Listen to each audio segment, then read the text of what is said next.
Okay now, अब यहाँ पर आप देखें कि लास्ट टाइम मैंने आपको बताया कि आप लोग कर रहे थे एंटीरियर एब्डोमिनल वॉल। बता चुका मैं आपको कि 9 लेयर्स हैं एंटीरियर एब्डोमिनल वॉल में। 3 sandwiched in the beginning, fat बीच में, स्किन और मेम्ब्रेनस लेयर आगे पीछे। उसके बाद 3 मसल्स, वो तो सारी दुनिया में मशहूर हैं। उसके बाद एक और सैंडविच जो लास्ट में है, उसमें आपकी फेशा ट्रांसवर्सलिस, अंदर पेरिटोनियम और बीच में फिर fat, extra peritoneal fat. 9 layers, बड़े सिंपल आपको सीक्वेंस मिल जाएगा। And if you are actually passing through that, आप देखें यहां से कि अगर आप उसको नीडल पास करके, क्योंकि आता है सीक्वेंस में कि if you are actually passing the needles to recover the fluid from the cavity that is called the abdominal cavity, इत्तेफाक से जब आप एब्डोमिनल कैविटी में आ जाएंगे तो 9th लेयर को क्रॉस करके आ गए, और अंदर बैठ के जब हाथ लगाया तो पेरिटोनियम पे हाथ लगेगा ना। तो एब्डोमिनल कैविटी क्यों कहते हो? सीधा बोलो, पेरिटोनियल कैविटी। और फ्लूइड है, टच कर रहा है ना, तो करना है उसको। क्यों? क्योंकि एपिथेलियम चाहिए। तो वो पेरिटोनियम है, वो खुद क्या है?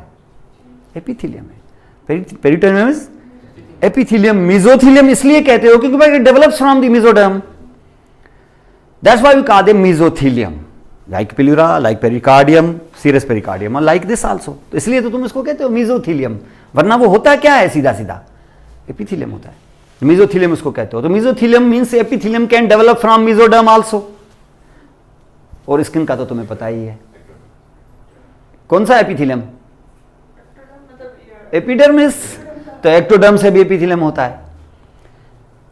तो क्या एंडोडर्म से होता है? होता है, बहुत है। जैसे एंडोथेलियम नहीं, एंडोथेलियम मेसोडर्म है। एंडोथेलियम पूरा ब्लड से लेके पूरी ब्लड वेसल, पूरा हार्ट इज ऑल मेसोडर्मल।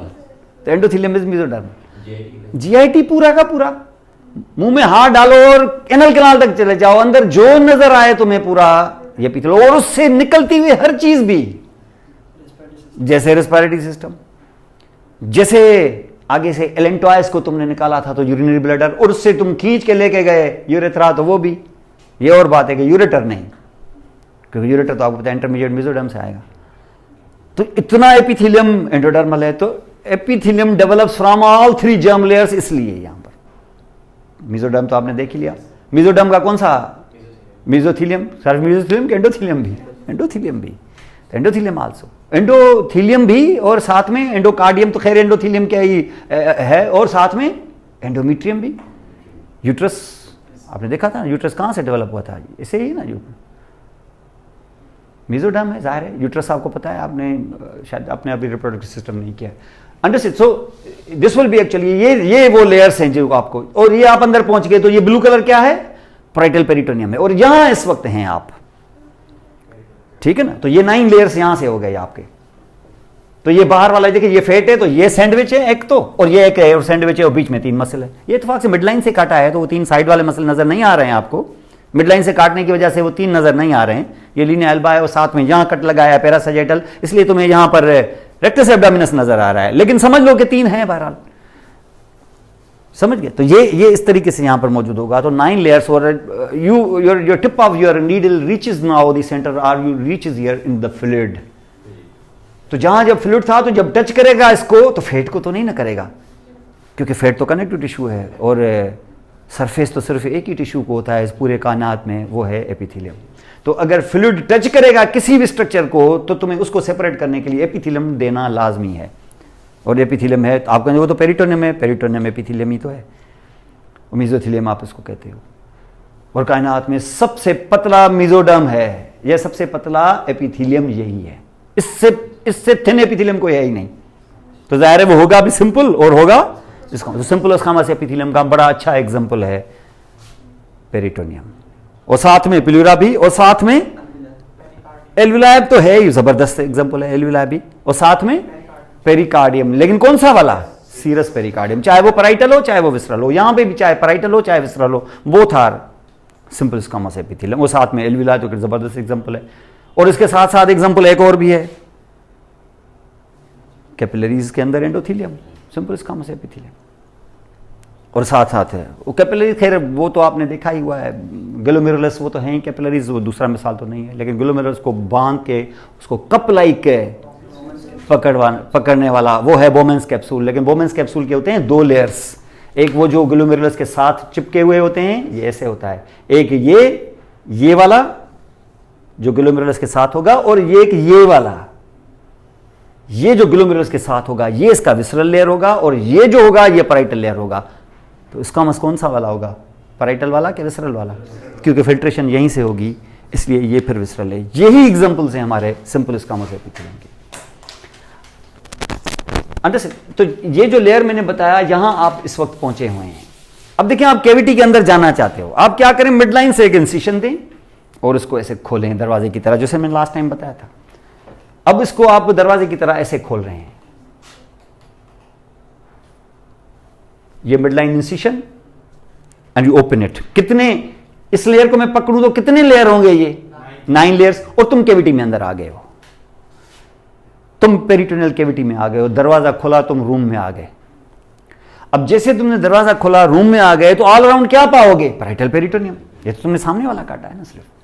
तो पैराइटल पेरिटोनियम में पहुंच गए, और ये है हमारी कैविटी, उसमें भरा हुआ है फ्लूइड। अब जाहिर है फ्लूइड भरने के लिए तो कैविटी नहीं ना है, उसके अंदर ये सारे फर्नीचर ये सामान पड़ा हुआ है, अंदर पूरा भरा हुआ है। वैसे फ्लूइड था पहले, तो समझ लो पहले था ही फ्लूइड, यानी यूं समझ लो कि जैसे ना एब्डोमिनल जो कैविटी है, जिसको पेरिटोनियल कैविटी कहते हैं, वो अंदर पूरी फ्लूइड से भरी हुई है। जैसे एक बाल्टी है पूरी पानी से भरी हुई है। अब उसमें तुम एक एक करके पत्थर डाल रहे हो, जिसका मिसाल ले लो ऐसे, एक पत्थर डालो, दूसरा डालो, एक बड़ा पत्थर, ये वो। अब देखें, वो पूरी पानी की उसके पूरे टॉप तक भरी हुई है। क्या गुंजाइश है कि कोई पत्थर डाला जा सके उसमें? लेकिन पत्थर अपनी जगह पैदा करेगा, वो पानी से थोड़ी ना डरेगा।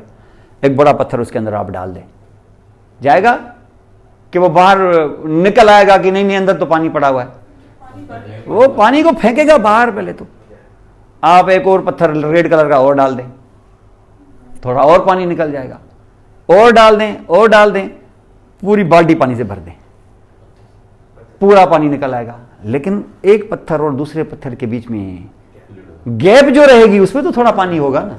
यही हाल हमारे पेरिटोनियल कैविटी का है।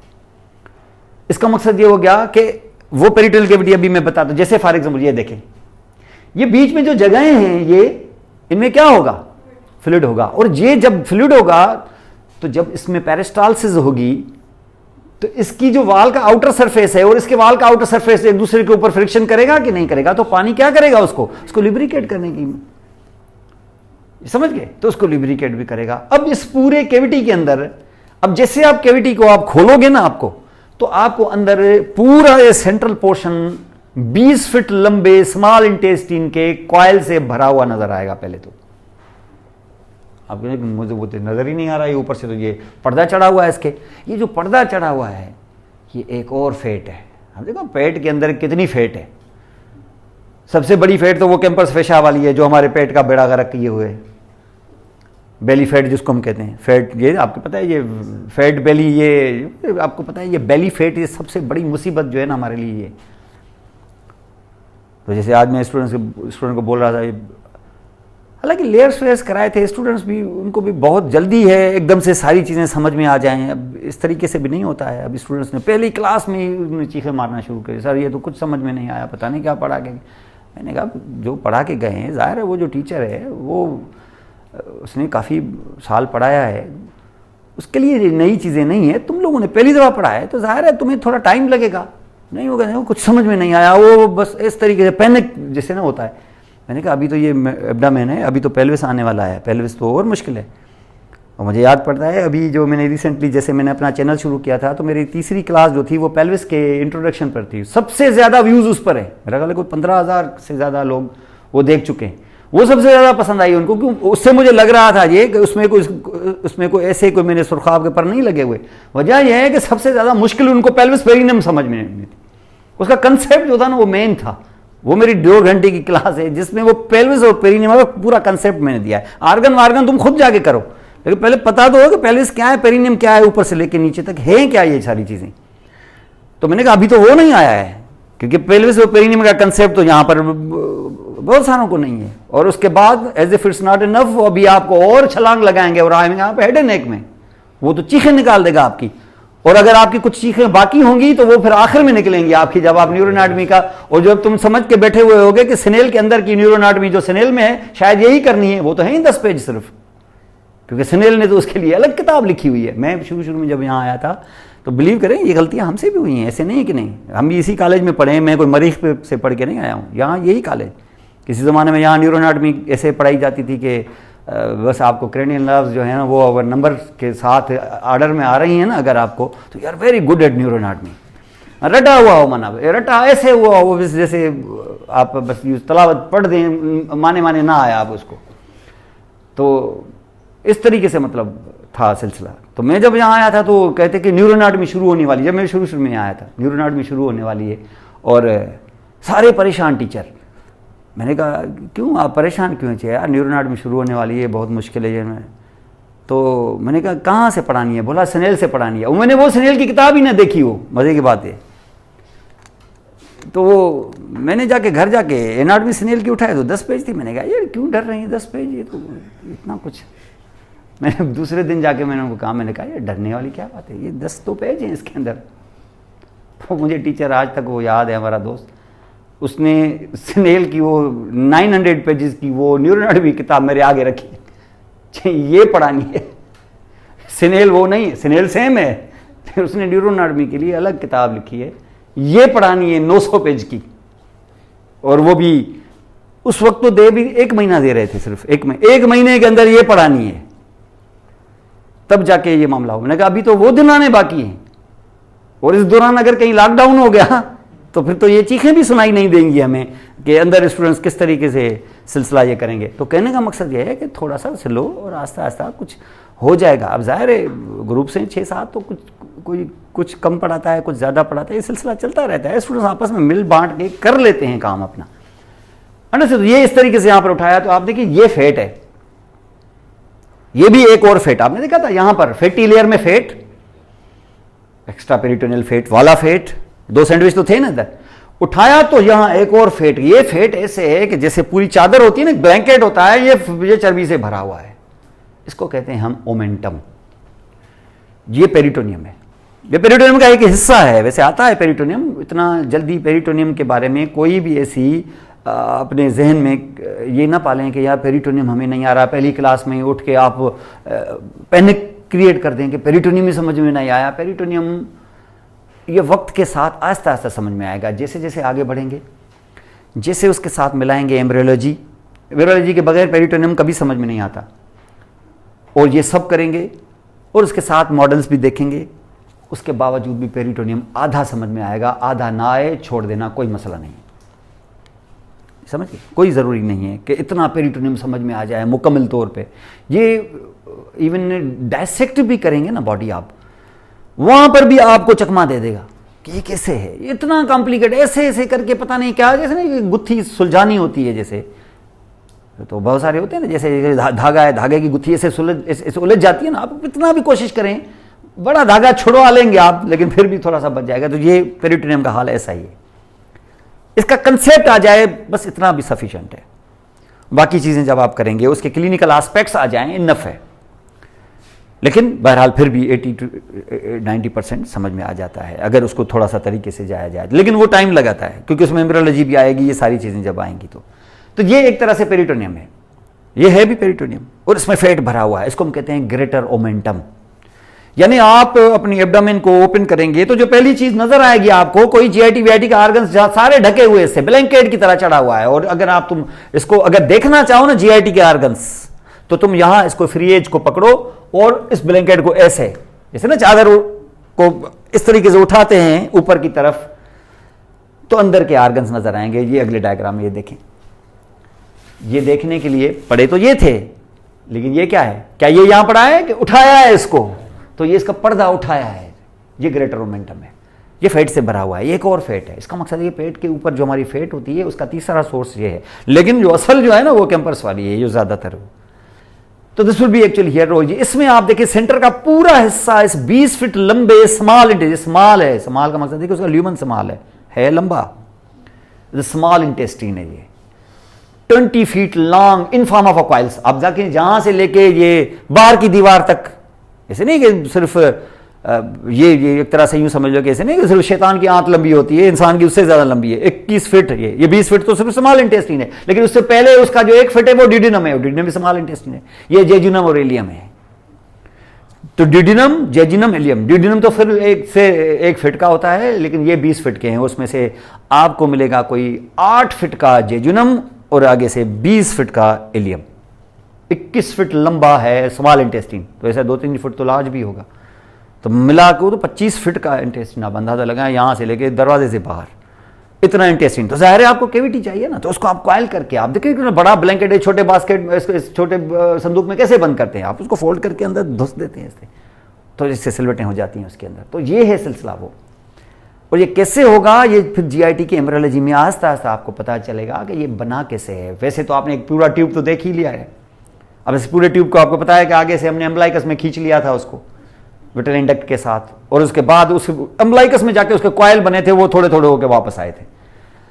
तो ये आप चल के वहां पर देखेंगे, तो यहां पर हमने देखा कि ये स्मॉल इंटेस्टिन है, और साथ में ये देखेंगे तीनों तरफ इसको लार्ज इंटेस्टिन ने एनसर्किल किया हुआ है, क्योंकि इसका ल्यूमन लार्ज होता है, इसको ल्यूमन, और उसमें से ये लार्ज इंटेस्टिन है जिसमें ये स्मॉल आके खुलेगा। और स्मॉल का कौन सा हिस्सा, आखिरी वाला हिस्सा, यानी यकीनन आखिरी हिस्सा इलियम का, टर्मिनल इलियम जिसको हम कहते हैं, वो आके खुलेगा लार्ज इंटेस्टिन। वो जब लार्ज इंटेस्टिन का वो हिस्सा जो इलियम को रिसीव करेगा उसको कहते हैं सीकम। ये जो है यहां पर आगे चल के दिखाता हूं, ये सीकम है, सीकम इसको रिसीव करता है, और इसको तो रिसीव करता ही है, साथ में सीकम से लटक के नीचे जाता है अपेंडिक्स भी। इसका मकसद यह हुआ कि सीकम खुद लार्ज इंटेस्टिन, अपेंडिक्स खुद लार्ज इंटेस्टिन का एक और हिस्सा, और उसके बाद सीकम, ये ब्लाइंड एंड है, सीकम ब्लाइंड पाउच है जिसने एक तरफ से इलियम को रिसीव किया है और थोड़ा उससे नीचे फिर अपेंडिक्स को नीचे गिरा रहा है, और उसके बाद ये कंटिन्यूस हो रहा है खुद एक और आर्गन में, लार्ज इंटेस्टिन का एक और आर्गन कोलोन, क्योंकि ये असेंड हो रहा है इसलिए इसका नाम असेंडिंग कोलोन है, क्योंकि खाना ऊपर जा रहा है। और उसके बाद ये है डिसेंडिंग, लेकिन दोनों को जोड़ता हुआ ट्रांसवर्स कोलोन, तो ये ट्रांसवर्स कोलोन है, और उसके बाद ये डिसेंडिंग कोलोन है, ये लार्ज इंटेस्टिन का अगला हिस्सा। अब डिसेंडिंग कोलोन तक जब आप आते हो तो उसके बाद डिसेंडिंग कोलोन क्रॉस करके वो फिर पेल्विस के अंदर चला जाता है। तो इसका मकसद ये हो गया कि ये जो सीकम है आपके राइट तरफ, ये सीकम बेसिकली आपके इलियक फोसा पे सोया हुआ है। तो आप कहेंगे सर इलियम तो फिर वो पेल्विस के बोन है, भाई पेल्विस के नहीं है, हिप बोन्स हैं, लेकिन इलियम के जो इलियकस मसल वगैरह ये जो हैं ये पार्ट ऑफ एब्डोमेन है।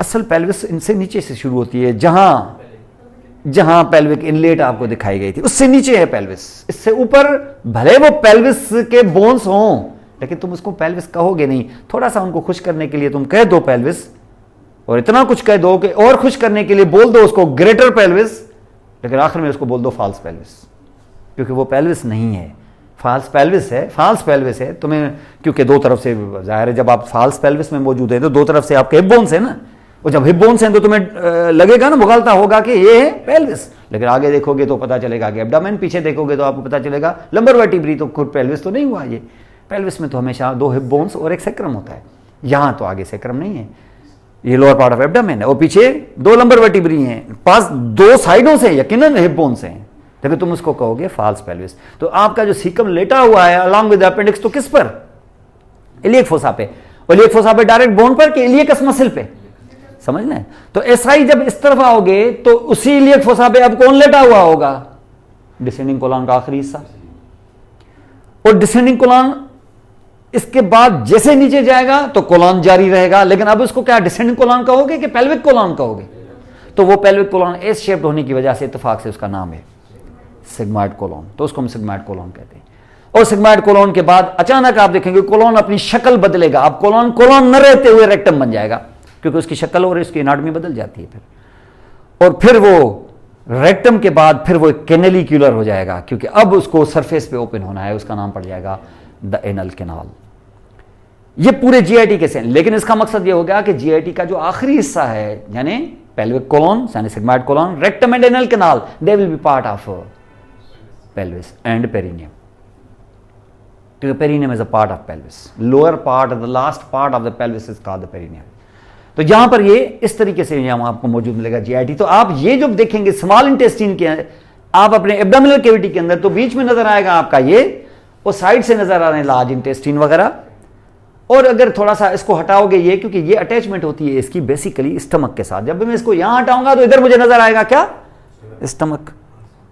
और स्टमक के साथ कुछ और चीजें भी यहां पर, जब देखें यहां पे देखें, ये देखें, ये सब कुछ यहां से हटा दिया यहां पर, तो आप देखें ये जो आपको ब्लैक मार्किंग नजर आ रही है, ये है क्या, स्टमक। और इसके साथ स्टमक के साथ जाएगा आपका ड्यूटीनम, और ड्यूटीनम के बाद तो स्मॉल इंटेस्टिन से सारे 20 फीट आपने देखे थे पूरे।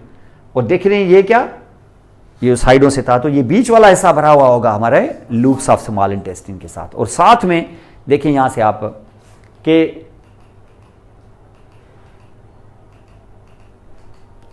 अंडरस्टैंड, ये अगर इस तरीके से यहां पर आप देखें तो पूरा एब्डोमेन इस तरीके से यहां पर भरा हुआ होगा। अब देखो आप यहां एक सजेडल सेक्शन काट के बैठे हुए हैं, लेफ्ट एंड राइट, ये लेफ्ट एंड राइट में ये हमारा राइट है, हाफ है। इस हाफ के अंदर मैंने बताया यहां से जब हमने इस तरीके से अंदर नीडल पास की है तो 9 लेयर्स के बाद ये इस फ्लूइड में आ गई। ये ब्लू जो है ये फ्लूइड है, पेरिटोनियल फ्लूइड। तो ये इतनी बड़ी कैविटी है फ्लूइड से भरी हुई, this is called peritoneal fluid. लेकिन मैंने जब यहां से दरवाजा खोला होगा 9 लेयर्स का ऐसे, तो मुझे सबसे पहले क्या नजर आया, ब्लैंकेट ऑफ ग्रेटर ओमेंटम। ये जो इस वक्त यहां पर आपको नजर आ रहा है ना, ये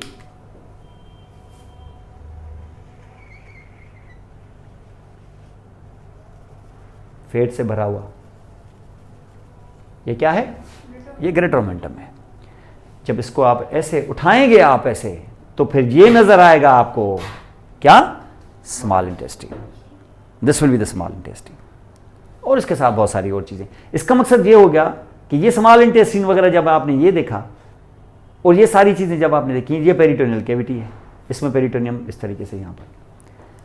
अब अगर थोड़ा सा आपको यहां ये बताया जाए, आप इस तरफ देखें आके, अब देखिए मैं बॉडी कैविटी बना रहा हूं, पूरा ट्रंक बना रहे हैं हम लोग।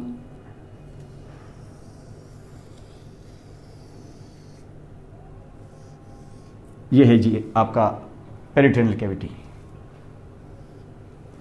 पेल्विस, ये एब्डोमेन। अब एब्डोमेन के अंदर सारे जितने भी लेयर्स हैं वो इग्नोर करके तुम आ जाओ आखिरी 9th लेयर पे। कौन, ठीक है, ये बैक है, ये फ्रंट है, क्योंकि सजेटल का टाइम है।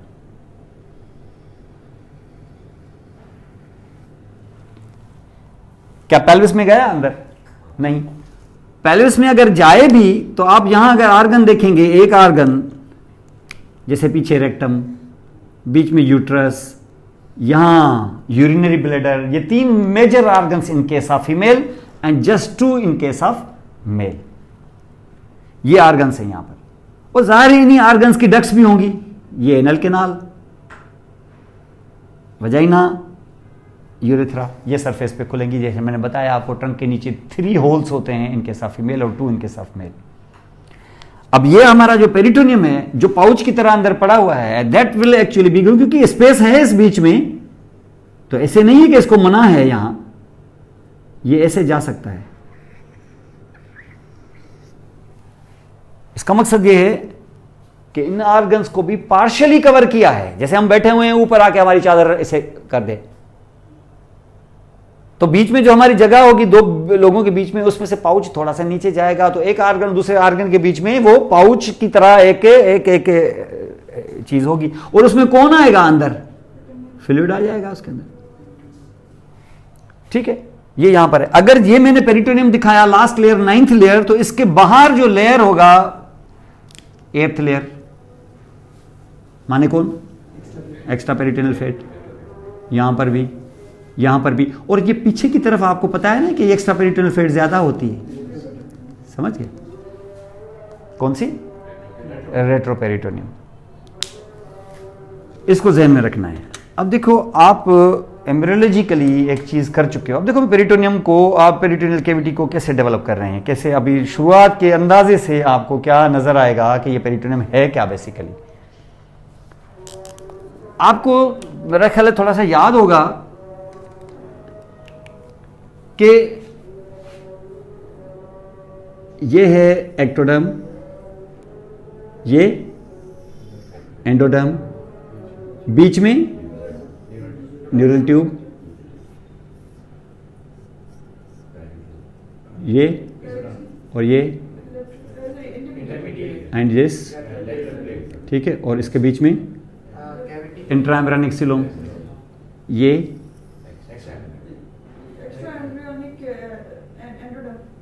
एक्स्ट्राएम्ब्रियोनिक endoderm, but what, yolk sac, ठीक है, और ये एंडोडर्म, ये extraembryonic endoderm, but together it is called yolk sac, ये एमनियन। अब आपको पता है कि ये था हमारा सिलसिला, और इस बीच में ये थे दो न्यूरल क्रेस सेल्स, और ये है मेसेनकाइम।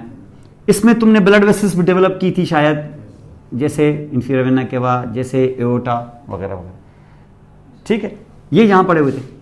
अब ये जो स्ट्रक्चर यहां पड़े हुए हैं, तो हमें पता है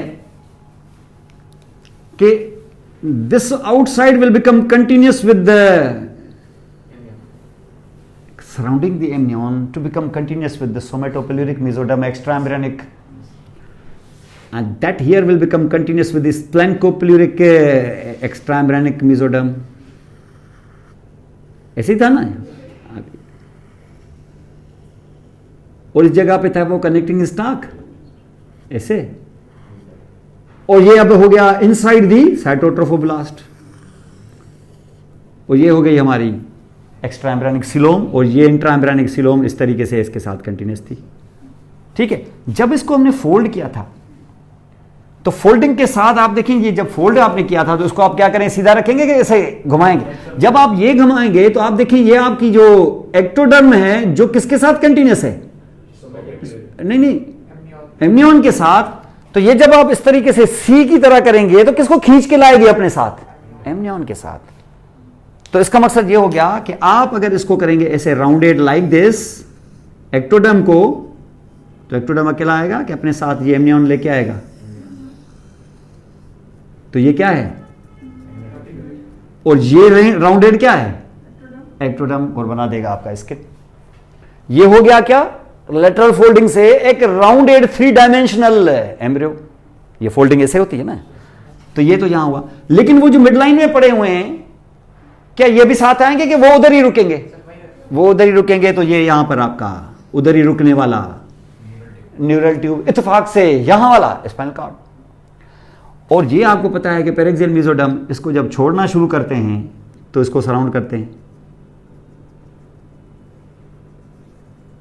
और आधा इधर से आधा उधर से ऐसे जो ज्वाइन हो गया, तो स्पाइनल कॉर्ड आपका उसके बीच में फंस गया, और सीधा नाम डालो वर्टिब्रा।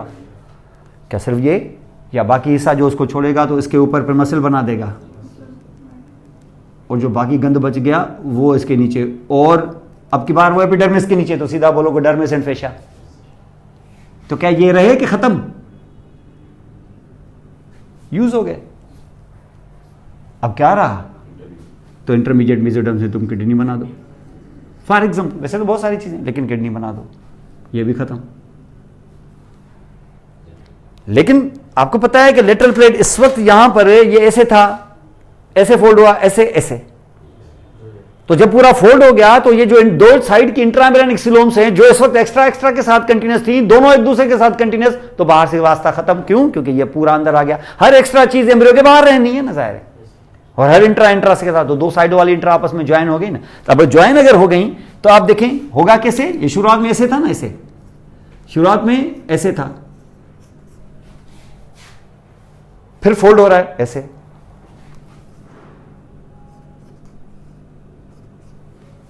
लाइक दिस, और हो गया ऐसे। तो इसका मकसद ये हो गया कि ये ऊपर कौन सा था, सोमेटिक वाला, और नीचे, तो इसका मकसद ये हो गया कि जब मैं इस तरीके से ऐसे कर रहा हूं, ऐसे ऐसे ऐसे, तो ऊपर सोमेटिक, तो ये विसरल विसरल विसरल के साथ, सोमेटिक सोमेटिक के साथ, तो बीच में इस साइड की इंट्राएम्ब्रियोनिक, इस साइड के इंट्राएम्ब्रियोनिक के साथ, तो अंदर इंट्राएम्ब्रियोनिक कहां आ गई, एक्टोडर्म के अंदर। तो इंट्राएम्ब्रियोनिक वो हो गया हमारी बॉडी कैविटी। तो ये बॉडी कैविटी किस तरीके से होगी, अब यहां से अगर मैं ये देखूं, ये हमारी किडनी है, तो इसका मकसद ये हो गया कि ये पूरा विसरल विसरल के साथ एंड पैराइटल पैराइटल के साथ, जैसे ये देखा ना बाबा, ये तो किडनी अंदर इस पाउच में अंदर आई कि बाहर रही? Retroperitoneal.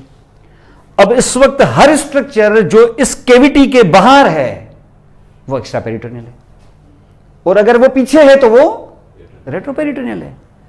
Original retroperitoneal right since beginning, तो उसमें से सबसे बड़ा कंटेंट कौन है रेट्रोपेरिटोनियल? आज किडनीज। और इसके बाद अगर यहां मैं ब्लड वेसल बना दूं तो क्या ये रेट्रोपेरिटोनियल नहीं होगी क्या? और ये सब डूबे हैं किसमें? फेट में। और वो भी कौन सी, कहां है? वो भी एक्स्ट्रा पेरिटोनियल, जिसको हम रेट्रोपेरिटोनियल कहते हैं। और ये इस वक्त एम्बेडेड इस वक्त है। और इसके आगे कौन है? पेरिटोनियल कैविटी, यानी एब्डोमिनल कैविटी। और अगर ये एब्डोमिनल कैविटी है ये, तो ये फ्लूइड से भरी हुई है। लेकिन सवाल ये पैदा होता है कि तुमने मीजोडर्म और न्यूरल ट्यूब और इनका तो तिया पांचा किया, ये जो इस वक्त यहां पे एंडोडर्म और ये यॉर्क सेक बैठी हुई है, ये भी तो फोल्ड हुई होगी ना? ये समझ रहे हो? ये भी तो फोल्ड हुई है ना। और इस पूरे फोल्डिंग में उसका तो तुमने यहां जिक्र ही नहीं किया है। तो ये जिक्र होगा ऐसे कि जब ये फोल्ड करेंगे तो ये फोल्ड होके ये आएगी, यानी ये वाला जो हिस्सा होगा ना इसका, ये वाला हिस्सा अंदर रहेगा और ये इतना बड़ा हिस्सा जो है ये एम्ब्रियो के बाहर होगा। माने इसका मकसद ये हो गया कि ये होगा ऐसे,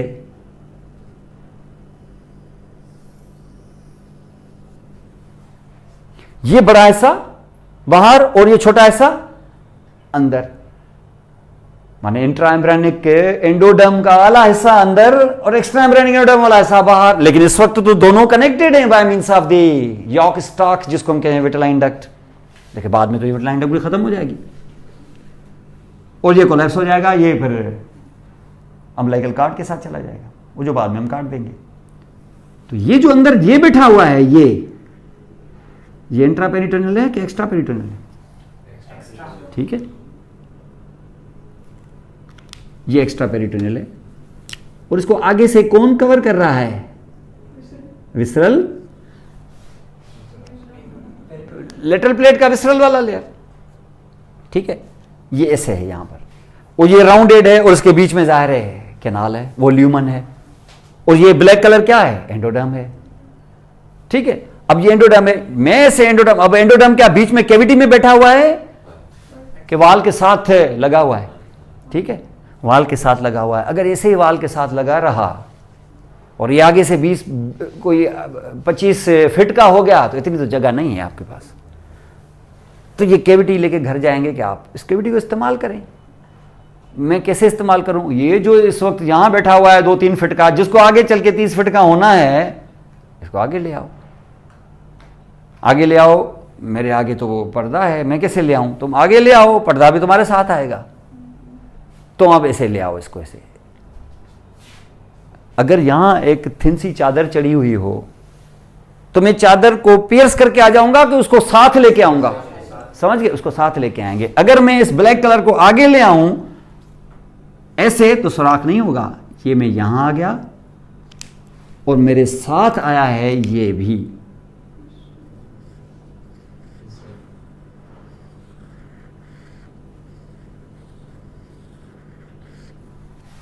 ये देख लिया, ये आया है ऐसे। इसका मकसद ये है कि ये जो ब्लैक कलर है दैट इज एंडोडर्म। फिर तुम इससे तुम्हारी मर्जी है, तुम इसको ऐसे फोल्ड वोल्ड करके ऐसे करके तुम ग्लैंड विलैंड बना लो, उसके विलाया बनाओ, जो भी तुम्हारी मर्जी है बना लो। और बीच में यहां मौजूद होगा food and faeces and etcetera. माने इसका मकसद है कि ये होगा एपिथेलियम, माने होगा एंडोडर्मल। लेकिन उसको सराउंड कर रहा है कौन? उसको मेसोडर्म का ये लेटरल प्लेट का विसरल वाला लेयर। एपिथेलियम के बाद दुनिया की जो भी चीज बाद में आए वो इससे बनेगी। तो ये सिर्फ पेरिटोनियम नहीं बनेगा इससे आगे एपिथेलियम के नीचे फिर लेमिना प्रोप्रिया इससे बनेगी, फिर मस्कुलर लेयर इससे बनेगा, फिर उसके बाद सब म्यूकोजा बनाओगे तो फलां बनाओगे तो ये बनाओगे, तो आखिर में सब कुछ बना के आखिर में जो लेयर बनेगा वो थिन सा सिंपल स्क्वामस एपिथेलियम होगा और तुम उसका नाम डाल दोगे पेरिटोनियम। क्या? यही सीरोजा कहा जाता है, क्योंकि ये सीरस मेम्ब्रेन है ना। आपको पता नहीं उधर पेरिकार्डियम में सीरस पेरिकार्डियम क्यों नाम डाला था? क्योंकि अल्ट्रा सीरोजा। तो ये peritoneum is the serosa. Adventitia will be the fibrous tissue. Adventitia नहीं होगा। एडवेंटिशा नहीं होगा ना, जहां पेरिटोनियम होगा वहां फिर एडवेंटिशा नहीं होगा, जहां पेरिटोनियम नहीं होगा वहां फिर उसको कवर करने के लिए फिर कनेक्टिव टिश्यू होगा, उसी को एडवेंटिशा कहते हैं। तो इट इज अ सिंपल। तो इसका मकसद यह है कि क्या ये एपिथेलियम है, अगर मैं इसको यहां ले आऊं तो क्या सबसे पहले तो ये क्या होगा, सबसे पहले पेरिटोनियम, ये वाला, समझ गए। और उसके बाद क्या होगा, मस्कुलर लेयर आएगा उसके बाद। और मस्कुलर लेयर के दो लेयर्स होते हैं, बाहर वाला जिसको हम कहते हैं लॉन्गिट्यूडिनल लेयर, अच्छा खासा लेयर होता है, और अंदर वाला जो लेयर होता है उसको हम कहते हैं circular layer. Circular muscle longitudinal, outer longitudinal, inner circular. और अगर जरूरत पड़ जाए तो एक और भी लेयर दे सकते हैं, हर जगह तो नहीं होता, स्टमक में से 3 लेयर होते हैं। और ये जब यहां आ गया तो इसके हम बाहर से अंदर जा रहे हैं, मैं अंदर से बाहर भी आ सकता था लेकिन हम यहां से जा रहे हैं, ये मैं वाल दिखा रहा हूं आपको, और ये है यहां पर। और उसके बाद फिर एक कनेक्टिव टिश्यू का लेयर आएगा जी, इसको हम कहेंगे सबम्यूकोजा। इसका मकसद है कि ये सबम्यूकोजा जहां ब्लड वेसल्स वगैरह होंगी, ये कनेक्टिव टिश्यू है। इसका मकसद है कि अगर ये सबम्यूकोजा है तो इसके ऊपर फिर म्यूकोजा होगा, और म्यूकोजा में सबसे पहले फिर मसल होता है, बड़ा थिन मसल लेयर होता है, इसको हम कहते हैं मस्कुलरस म्यूकोजी, म्यूकोजा का मसल। तो म्यूकोजा का मसल है, तो क्या इससे म्यूकोजा बन गया? नहीं, इसके बाद छोटा सा एक कनेक्टिव टिश्यू लेयर होगा, इसको हम कहते हैं लेमिना प्रोप्रिया। और उसके बाद आएगी बेसमेंट मेम्ब्रेन, उसके बाद आएगा ये ब्लैक कलर का एपिथेलियम। इसका मकसद है कि black is the epithelium, remaining everything is mesodermal lateral plate से। ये सब लेयर जितने भी हैं ये जीआईटी के लेयर होते हैं। हर ऑर्गन में थोड़ी सी मॉडिफिकेशन होती है, वरना होते यही है, समझ गए। ये यहां पर मौजूद है। तो आखिरी जो लेयर यहां मैंने बताया वो क्या था, एपिथेलियम था, यानी वो क्या था, पेरिटोनियम था। लेकिन वो जो अपने साथ वो डबल लेयर घसीट के आया वो भी तो चादर थी ना, तो वो भी तो पेरिटोनियम ही था। तो दिस विल बी व्हाट, तो ग्रीन कलर का ये भी पेरिटोनियम है। और उसके बाद ये जो यहां पे वाल को लगा हुआ है तो ये भी तो पेरिटोनियम था ना, समझ गए, ये पेरिटोनियम था। तो ये जो अभी आपने यहां से उठाया, ये कौन सी वाली लेयर से पेरिटोनियम बना है, वो सोमेटिक वाली से। ये सोमेटिक वाली ये सिर्फ पेरिटोनियम नहीं बनाएगी, इसकी तरह दुनिया की हर चीज बनाएगी पेरिटोनियम के साथ साथ, सवाए किसके, सवाए एपिथेलियम के। ये वाला जो पैराइटल वाला लेयर था ना, ये भी ऐसा ही करेगा। ये अंदर वाला पेरिटोनियम तो बनाएगा ही, होगा भी सोमेटिक पेरिटोनियम ही, या पैराइटल पेरिटोनियम जिसको हम कहेंगे। दुनिया की और भी सारी चीजें बनाएगा सवाए एपिथेलियम के। और वो एपिथेलियम कौन होगा, एक्टोडर्म, माने कौन, माने एपिडर्मिस। तो उस बीच में जो कुछ आ गया वो कौन बनाएगा, यही बनाएगा। माने क्या, वही 10 लेयर जो तुमने 9 लेयर 8 पता नहीं क्या क्या बनाए हैं तुमने, 8 बनाए हैं ना तुमने, स्किन को छोड़ के, स्किन का एपिडर्मिस छोड़ के। तो डर्मिस हो, 3 लेयर मसल के हों, फेशा हो, फला हो, ये हो, और आखिरी इवन पेरिटोनियम भी हो, तो वो कहां से आएगा, पैराइटल वाले से आएगा। इसका मकसद है कि ये पैराइटल वाला ये विसरल वाले के साथ कंटिन्यूस है कि नहीं है। और यहां ये जो बना है ये डबल लेयर, क्योंकि इस बीच में ना तो कोई आर्गन है ना कोई वाल है, तो इसने और कुछ नहीं बनाया, 2 झिल्लियां सी बना दी हैं पेरिटोनियम की, यहां और कोई लेयर नहीं बनेगा। तो ये जो ग्रीन है ये किसको सराउंड कर रहा है, तो विसरल पेरिटोनियम। और ये जो है ये किसको लाइन कर रहा है, अंदर वाली चीज को लाइनिंग कहते हैं। ये किसको लाइनिंग दे रहा है, वाल को, तो पैराइटल पेरिटोनियम। लेकिन क्या ये अलग अलग हैं कि एक साथ कंटिन्यूस हैं, और जिसके साथ कंटिन्यूस हैं वो एक लेयर है कि डबल लेयर है, इसका नाम है मेजेंट्री। ये तो आपको पता ही है मेरा ख्याल है। किधर से आई है ये मेजेंट्री, फ्रंट से कि बैक से, डार्सल मेजेंट्री। क्या फायदा है इसका, फायदा यह है कि मैं यहां हूं अगर तो मैं हिल सकता हूं, तो मोबिलिटी भी दे रही है मुझे, उस पूरे ट्यूब को वो मोबिलिटी भी दे रही है। और साथ में इस मेजेंट्री का मुंह किस तरफ खुला है, अंदर के पीछे की तरफ। कहां पीछे, माना कहां, एक्स्ट्रा पेरिटोनियल फेट में, कौन सी, आगे के पीछे, रेट्रोपेरिटोनियम में। और जैसे उधर से मुंह दिखा के दे रही है तो उधर से ये इंफीरियर वेना केवा, इधर से ये एओर्टा, तो इधर से ये फलां, तो ये सब कुछ उधर, ये लिम्फ नोड फलां, ये सब कुछ। तो मेजेंट्री ने दूसरा फायदा क्या दिया, मेजेंट्री ने दूसरा फायदा ये दिया कि न्यूरोवेस्कुलर बंडल्स इससे जाएंगे। ये एओर्टा से आई आपकी ब्लड वेसल, ये फिर इंफीरियर वेना केवा, तो ये फलां, तो ये सब कुछ। और ये लिम्फ नोड जो पड़े हुए हैं, ये लिम्फ नोड हर चीज। और ये जो अंदर आप आए ना, तो ये आपका जो विसरल ये जो विसरल था, प्लेट थी, इसने सब कुछ बनाया, हर चीज बनाई सवाए एंडोडर्म के एपिथेलियम के। और इन्हीं में से तुम्हें अगर ब्लड वेसल की जरूरत पड़ेगी तो वो भी बना के दिया इसी ने। आपने ब्लड वेसल तो वहां से आई है भाई, उसके ब्लड वेसल और इसके अपने बने हुए ब्लड वेसल आपस में कनेक्ट हो गए हैं। वेस्कुलर सिस्टम ऐसे ही तो होता है, वो थोड़ी एक वहां से ब्लड वेसल क्रीप करती हुई सांप की तरह आई होगी। इसकी ब्लड वेसल्स के छोटे छोटे आइलैंड्स बन के ब्लड वेसल अंदर बन गई। तो किसने बनाई? मिजोडर्म। ये मिजोडर्म नहीं है क्या? और उधर से भी मिजेनकाइम है, ये दोनों आपस में। वेस्कुलर सिस्टम ऐसे ही डेवलप होता है ना। और इसमें से अगर तुम्हें वेन्स बनानी हुई तो भी, और अगर तुम्हें यहां पर लिम्फेटिक्स देनी हुई तो भी, बस सिर्फ एक चीज तुम्हें फिर बाहर से इंपोर्ट करनी पड़ेगी, वो होंगे न्यूरॉन्स। आप मतलब न्यूरॉन्स यहां क्यों होंगे भाई? यहां मसल से न्यूरॉन्स कैसे नहीं होंगे? इतने मसल के 2 लेयर इधर देखे, 2 लेयर इधर देखे, इतने बड़े मस्कुलेचर, पेरिस्टालसिस, फलां, ये वो सारी चीजें, ये मसल्स के बगैर, ये न्यूरॉन्स के बगैर कैसे होंगी? फिर न्यूरॉन्स तुम्हें बाहर से इंपोर्ट करने पड़ेंगे। आपने कहा न्यूरॉन्स कैसे मैं इंपोर्ट करूं? क्यों नहीं भाई, क्या मसला है? ये बैठा हुआ है क्या? ठीक है, न्यूरल सेल्स बैठे हुए हैं, वो 15 किस्म की चीजें बनाते हैं, न्यूरॉन्स भी तो बनाते हैं। तो चंद सेलों को तुम तोड़ो, उनसे उनको डिफरेंशिएट करो इनटू द न्यूरोब्लास्ट, करवाओ इधर से माइग्रेट। रास्ता तुम्हें पता है वैसे ही, कौन सा रास्ता? डॉर्सल मेसेंटेरिक के 2 लेयर्स के बीच में से ऐसे चलते रहो बड़े आराम से, और कहां घुस जाओ? मसल्स में। तो ये घुस जाओ मसल्स में, ये न्यूरॉन पड़े हुए, सिर्फ इधर के अंदर भी, अंदर भी। और फिर ये क्या करो? फिर इनके फाइबर्स बनाओ ऐसे, फिर इनके बनाओ, फिर ये करो, फिर वो करो। ये करते करते तुम इधर प्लेक्सस बना दो। ये वो प्लेक्सस नहीं है जो तुम जानते हो, लंबर प्लेक्सस। ये सिर्फ फाइबर के जंगल होते हैं, ये फाइबर्स नहीं है। ये सेल बॉडियां भी इधर ही रहती हैं। और ये जो है इस वक्त जो मसल्स में फंसा हुआ है, ये माइंटेरिक प्लेक्सस है। My enteric, my means muscle, enteric means intestine. और वो जो बाहर है ये सब म्यूकोजल प्लेक्सस, इसको मीजनर प्लेक्सस भी कहते हैं।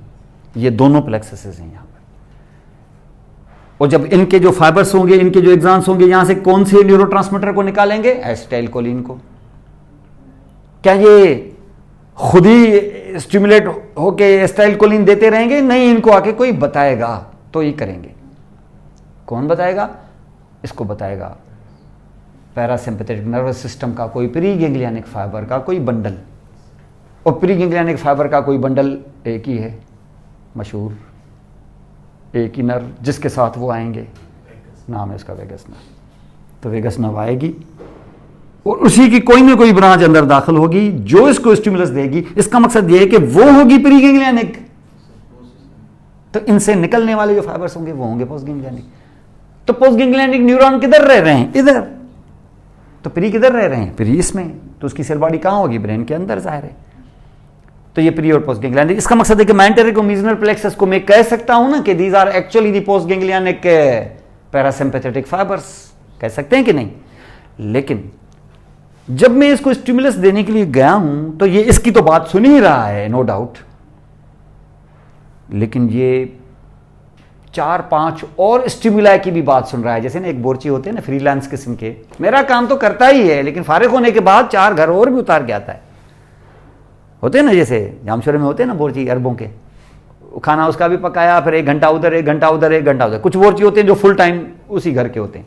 तो ये फ्रीलांस किस्म का। तो इसका मकसद है कि ये अगर इसको तुम ये बोला ना तो ठीक है, अगर हार्मोन्स भी गए ना इधर, वो भी इसको स्टिमुलस दे सकते हैं। तो फिर अब ये वेगस का मुलाजिम है कि उनका भी है? उनका भी मुलाजिम है। ये तो सिर्फ ये है थोड़ा सा ना स्ट्रेच हुआ ऐसे तो भी स्टिमुलस मिल जाएगा उनको। फिर वेगस भूल गई, फिर वेगस कह रही नहीं करो नहीं करो, वो कह रही नहीं कैसे करें, यहां से भी तो हमें मिल रहा है कुछ स्ट्रेच वगैरह। तो फिर पेरिस्टालसिस इंक्रीज हो रही है इनकी वजह से। इतना कुछ के काट के अगर टेबल पे रख दूं तो क्या वेगस साथ आएगी? क्या फिर भी होगा। इसका मकसद है कि सिर्फ वेगस की बात नहीं मान रहा है ये वो नहीं है स्पेसिफिक पोस्ट गैंग्लियनिक पैरासिम्पैथेटिक, वो तब तक है जब तक वेगस की बात मान रहा है। 10 और भी क्लाइंट हैं इसके। तो फिर तुम इसको कह सकते हो क्या पोस्ट गैंग्लियनिक पैरासिम्पैथेटिक? जस्ट नहीं, इसको कहा गया है कि ये सिस्टम ही अलग है। ये तीसरा सिस्टम है आफ्टर सोमेटिक एंड ऑटोनॉमिक। तो सिस्टम्स 3 होते हैं, 2 नहीं होते हैं। ये नहीं होते हैं सोमेटिक जो हमारे कंट्रोल में है और ऑटोनॉमिक जिसके प्री पोस्ट हैं। तीसरा भी सिस्टम है जो कुछ हालात में तो ये पोस्ट गैंग्लियनिक पैरासिम्पैथेटिक है जब तक वेगस का हुक्म चल रहा है, क्योंकि वेगस खुद प्री गैंग्लियनिक है। लेकिन जब वेगस का नहीं भी चल रहा तब भी 10 काम कर रहा है, वो वही वाले जो वेगस के कहने पे करता था। तो इसका मकसद ये है कि ये एक और सिस्टम है जिसका नाम है enteric system. Enteric, ENTER, enter जो वर्ड है वो इंटेस्टीन के लिए होता है। नॉर्मल अगर वर्ड हो ना इंटेस्टीन से रिलेटेड पजेसिव नाउन तो तुम कह दोगे इंटेस्टिनल, होता है ना ऐसे। जैसे ओवरी होता है तो कहते हैं ओवेरियन, यूट्रस होता है तो कहते हैं यूट्राइन। लेकिन अगर उसकी इन्फ्लेमेशन हो गई ना तो फिर यूट्राइटिस नहीं कहते, फिर हम उसको कहते हैं मीट्रियाइटिस। फिर अगर ना ओवरी की हो गई इन्फ्लेमेशन तो फिर अब ओवरियन भूल जाओ, फिर कहते हैं ऊफराइटिस। टेस्टिस अगर नॉर्मल है, आर्टरी है तो टेस्टिकुलर, लेकिन अगर ना हो गई इन्फ्लेमेशन तो फिर हम उसको कहेंगे आर्काइटिस। अगर रेक्टम है तो रेक्टल चलो पॉजिटिव नाउन, लेकिन अगर होगी ना इन्फ्लेमेशन तो फिर उसको कहोगे आप प्रोक्टाइटिस। अगर है ना पेरिटोनियम तो पेरिटोनियल, लेकिन अगर हो गई ना इन्फ्लेमेशन तो कह दोगे अब पेरिटोनाइटिस। सिंपल। फिर तो हर जगह 3 नहीं है, किसी जगह पे 2 से काम चल जाएगा। पेरिटोनाइटिस उसमें अलग चीज थोड़ी हम करते हैं, और कहीं कहीं पे 4 भी हो जाता है। आपने 4 क्यों? चौथी किस चीज के लिए? चौथी अगर कोई प्रोसीजर करें उस पे तो स्टमक है ना, स्टमक के बड़ा सिंपल है, नाम स्टमक, उससे रिलेटेड चीजों को गैस्ट्रिक। इन्फ्लेमेशन हो जाए तो गैस्ट्राइटिस, रिमूव कर दो तो गैस्ट्रेक्टमी। एक ही काम से सब काम चला लो, 2 वर्ड से 4 काम चला लो। लेकिन जब आ गए ना यूट्रस पे तो है यूट्रस, पॉजिटिव नाउन यूट्राइन, और अगर इन्फ्लेमेशन हो गई तो मीट्रियाइटिस, एंडोमीट्रियाइटिस, मायोमीट्रियाइटिस, मीट्रियाइटिस। लेकिन अगर रिमूव कर दिया तो मीट्रिक्टमी नहीं, फिर चौथा वर्ड हिस्ट्रेक्टमी। ऐसे कहते हैं हिस्ट्रेक्टमी। ये कभी तो 2 वर्ड से काम चल जाता है, चारों ही चीजें 2 से करेंगे, लेकिन कभी चारों में 4 अलग अलग वर्ड इस्तेमाल होंगे। तो यूट्रस तो यूट्राइन, मीट्रियाइटिस, हिस्ट्रेक्टमी। वहां मीट्रिक्टमी नहीं कहेंगे कभी भी, मीट्रिक्टमी को वर्ड ही नहीं है, मैंने तो कभी नहीं सुना है। Hysterectomy, removal of the uterus. अंडे से तो ये इस तरीके से यहां पे, लेकिन ज्यादातर 3 ही होते हैं। जैसे किडनी है, kidney positive noun renal, inflammation not renitis, nephritis. हाँ, रिमूवल नेफ्रेक्टमी, वो उधर कोई चौथा वर्ड नहीं है। ये आस्ते आस्ते सीखेंगे, इनको रटने की कोई जरूरत नहीं, ये आ जाए खुद ही आ जाते हैं। तो जहां पर ये जब आप यहां पे देखोगे तो ये इस तरीके से यहां पर आपको मौजूद मिलेगा। क्या टॉपिक क्या चल रहा था, क्या था अभी में, कहां पर था? एंटेरिक सिस्टम पर। तो एंट्राइटिस, तो अब अगर इन्फ्लेमेशन, अगर बात है इंटेस्टिन की तो पॉजिटिव नाउन इंटेस्टिनल, लेकिन इन्फ्लेमेशन एंट्राइटिस। और अकेली नहीं होती है, स्टमक के साथ ही होती है। अगर कोई चीज आप गलत चीज खा लेते हैं तो आपको हो जाता है ना वो, किसको कहते हैं, या इसको गैस्ट्रो हो गया। ये गैस्ट्रो नहीं होता है सिर्फ, एक्चुअली वो गैस्ट्राइटिस होता है, वो अकेला गैस्ट्राइटिस नहीं होता। हाँ, तो इसको कहते हैं ना आप गैस्ट्रोएंट्राइटिस हो गई है, तो gastroenteritis is because of this. तो इसका दी गैस्ट्रोएंट्राइटिस, तो इसका दी एंटर वर्ड इसलिए यहां पड़ता है। ये एंटेरिक सिस्टम है, तो Meissner and myenteric plexus is actually a separate system that is called enteric system. और ये enteric system post ganglionic parasympathetic तुम कह सकते हो जब तक हुक्म चल रहा है किसका, वेगस नर्व का। लेकिन अगर दूसरों का चल रहा है तो फिर तो बहुत सारों का हो गया, तो फिर ये वर्ड परफेक्टली ऑल राइट नहीं था। It is enteric system. लेकिन ये काम भी होगा कब तक, क्योंकि वेगस इतना नीचे जाती नहीं है, जीआईटी तो बहुत नीचे तक है। तो वेगस का एक हद है, और वो हद होगी कहां, वो आपने वो देखा था प्राइमरी इंटेस्टिनल लूप, आपको नहीं बताया मेरे ख्याल, आप सेकंड ईयर में अभी हैं। तो यहां पर ये जब आप देखेंगे तो वेगस एक हद तक आएगी। हद तक तो मतलब अगर सिंपली कह दो तो ट्रांसवर्स कोलॉन के आधे तक, इससे आगे नहीं, यानी इससे डिस्टल नहीं।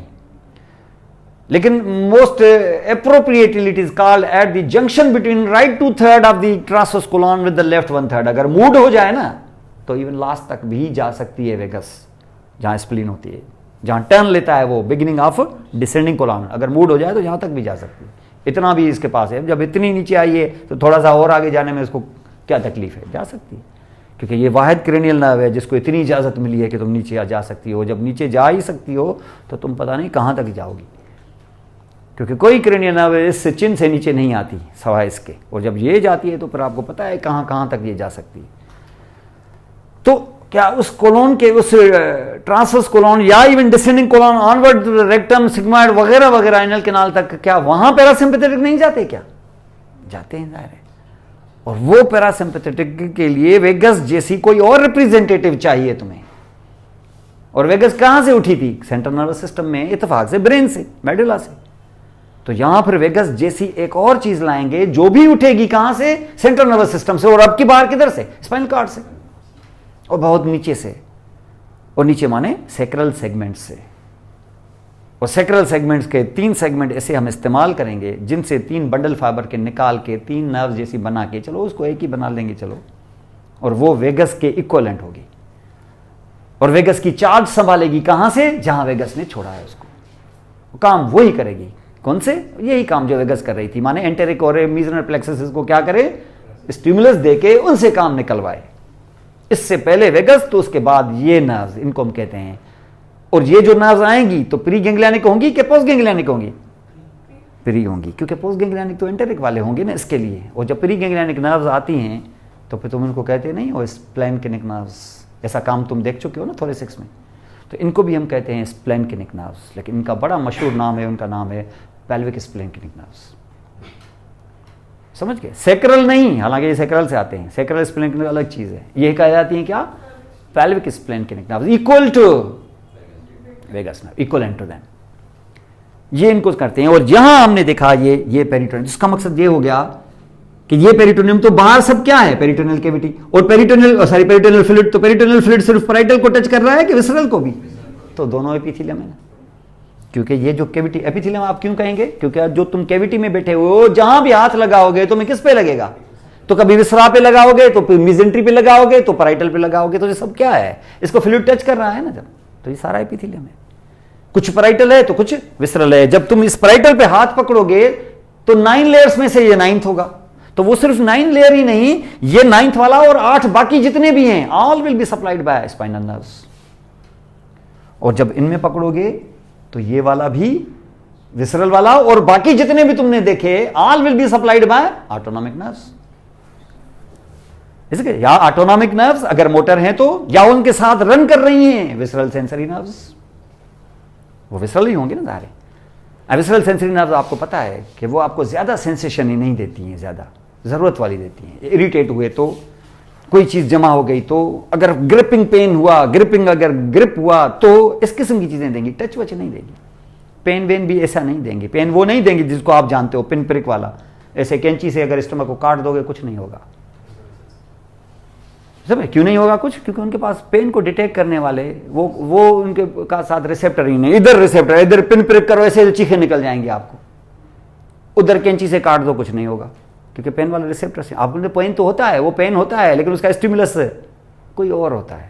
वो केमिकल से पेन देते हैं आपको। लैक्टिक एसिड जमा हो जाए तो पेन होगा, लेकिन ये वो वाला पेन नहीं है जो आप। और वो पेन भी किसके जरिए भेजेगी? ऑटोनॉमिक के ऊपर चढ़ा के, किस पे? स्पाइनल कॉर्ड पे। जिस सेगमेंट में जाएगा पेन उस जगह पर होगा। अपेंडिक्स का पेन यहां हो सकता है, हार्ट इधर है, पेन यहां हो सकता है 3rd मोलर के पास। और मैंने बताया ना 3rd मोलर के पास हो, तुम चले जाओगे डेंटल सर्जन के पास और वो करेगा भी उधर, हाँ RCT होगी, वो बिठाओ उसको। ये नहीं बोलेगा कि तुम्हारा बेड़ा गर्क हो रहा है, वो अटैक में हो उस वक्त तुम, वो कार्डियोलॉजी, वो कहेगा कार्डियोलॉजी के बाद खुद ही जाएगा, पहले तो मैं इसको लेटाऊं। तो पहले तो अपना काम करेगा वो, RCT का पहले तो बिल चार्ज कर देगा उससे, वो भले बाहर जाके गिर जाए चाले। तो दांत से पहले तो वो खुद ही गिर जाता है बाहर जाके, क्योंकि वो एक्चुअली क्या था, इधर 3rd मोलर के पास यहाँ पेन, ये था क्या? एंजाइना था ये, वो जो अटैक की शक्ल दे चुका था। तो ऐसे रिफर्ड पेन इस तरीके से इतने मिसगाइडिंग होते हैं कि इवन अच्छे भले, हाँ जाहिर डिफरेंट जगह पे डिपेंड करता है कि उसके पेन कैरिंग फाइबर्स किधर किधर जा रहे हैं, उसके हर वाल के अपने अपने होते हैं, क्योंकि वो नेक से डेवलप हुआ है। तो नेक से जब डेवलप हो रहा होता है तो आधे फाइबर तो सर्वाइकल रीजन में चले जाते हैं। तो नेक और ये जा और यहां पर पेन होता है, और कभी कभी 3rd मोलर तक चला जाता है, क्योंकि यहां भी स्पाइनल नर्व होती है। ये रेफर्ड पेन बड़े धोखे वाले पेन होते हैं और डॉक्टरों, आधे से ज़्यादा डॉक्टर मिसडायग्नोस कर देते हैं, लेकिन वो उनको जस्टिफाइड होता है। जैसे फॉर एग्जांपल यहाँ पेन यहाँ है, उसको अपेंडिक्स का शक है, ऐसे तो नहीं छोड़ देगा कि नहीं होगा नहीं होगा, अपेंडिक्स नहीं होगा तो घर जाके बस्ट हो जाए अपेंडिक्स, तो फिर तो बहुत बड़ी मुसीबत है। तो ये उसको लिटा देते हैं। वो डॉक्टरों को अमूमन कहते हैं कि नहीं, डॉक्टर ने अपने पैसे ऐंठने के लिए ये ऐसा किया, और जब आप एब्डोमेन खोलेंगे तो पता चलेगा अपेंडिक्स तो इन्फ्लेम्ड ही नहीं था, यानी डायग्नोसिस उसकी गलत थी, लेकिन जस्टिफाइड था। वो एक्यूट एब्डोमेन है, पता ही नहीं चल रहा है क्या है। और जब आप एब्डोमेन खोलेंगे और देखेंगे अपेंडिक्स जो है वो हेल्दी है, तो ऐसे नहीं कि बंद कर देंगे चुप करके इधर उधर देख के कि यार गलत डायग्नोस हो गया, निकाल लें अपेंडिक्स को।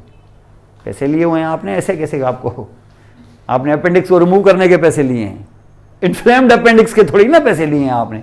अब इतने यहां तक पहुंचे ही हो तो उड़ा लो उसको, और ये जस्टिफाइड है। एक्चुअली कहते हैं कि अगर आप राइट इलियक फोसा पे कोई और ऑपरेशन करने के लिए गए हो अगर, तो अपेंडिक्स चाहे हेल्दी हो, उसी पैसों में अपेंडिक्स को भी निकाल लो इजाज़त के बाद। ऐसे नहीं है कि अपनी मर्जी से निकाल लोगे। वो इसलिए क्योंकि हो सकता है 1 साल बाद अपेंडिक्स वैसे ही एक वेस्टिजी है, एक बगैर किसी इसका कोई फंक्शन ही नहीं है, और अगर 6 महीने बाद उसको अपेंडिक्स की अगर इन्फ्लेमेशन हो गई तो तुम पछताओगे ना कि उस निकाल देते तो आज इसको दोबारा ऑपरेशन नहीं करना पड़ता। और ये बात कहते हैं कि गाल ब्लैडर के लिए भी ट्रू है कि गाल ब्लैडर को भी उड़ा लो अगर किसी और ऑपरेशन के लिए यहाँ गए हो तो, लेकिन सबका नहीं। अगर वो फीमेल है तो, अगर वो फेट है तो, अगर वो फर्टाइल है तो, अगर वो 40 से ऊपर है तो, अगर उसको फ्लैटुलेंस है तो, ये जब 5-6 एफ उसके साथ लागू हो जाएं तो उससे इजाज़त ले लो, इजाज़त लो। ऐसे नहीं है कि गए हो किसी और काम के लिए और वो करने हुए पता चला कि दोनों लेके उसके हाथ में डाल दिए कि सर ये भी एक अच्छा सा पड़ा हुआ था, ये भी हमने, तो ये उड़ा लो उसको, क्योंकि इसको आगे चल के वैसे ही गाल स्टोन होंगे। तो उन्हीं पैसों में निकाल लो तो बेहतर है। उन्हीं पैसों में तो नहीं निकालोगे, ज़ाहिर है तुम लोग अब्दुल सत्तार ईदी थोड़ी होगे उसमें निकालोगे, तुम उसके साथ तुम डिस्काउंट करके फिर लगा ही लोगे कुछ और बिल में कि गाल ब्लैडर पे तो निकाला ना, आपने तो कहा था कि निकाल लें, तो मैंने इसलिए थोड़ी कहा था कि निकाल लें, तो बिल में तुम ऐड कर लो उसके। मैं समझा शायद उधर से घूम रहे हो तो साथ में निकाल लोगे, चलो ठीक है सही है। तो this will be actually something like है। तो ये यहाँ पर इस तरीके से ये एब्डोमिनल कैविटी के हिस्से हैं, इसको आगे बढ़ाएंगे ताकि पेरिटोनियम और समझ में आए, ताकि फिर हम आर्गन डाल सकें उसके अंदर। तो दिस विल बी इंशाल्लाह टुमारोज क्लास।